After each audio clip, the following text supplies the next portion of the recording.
ఆంధ్రప్రదేశ్ లో రోజుకో కుంభకోణం వెలుగులోకి వస్తోంది. తాజాగా విద్యాశాఖలోని కుంభకోణం వెలుగు చూసింది.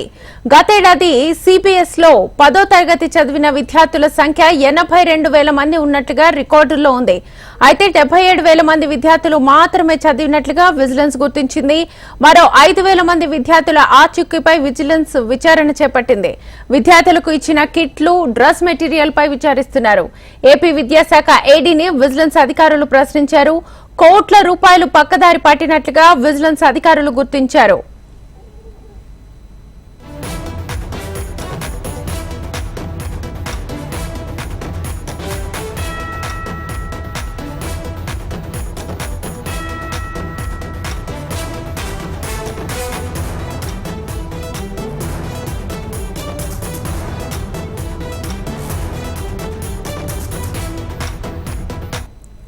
ఆంధ్రప్రదేశ్ లో రోజుకో కుంభకోణం వెలుగులోకి వస్తోంది. తాజాగా విద్యాశాఖలోని కుంభకోణం వెలుగు చూసింది.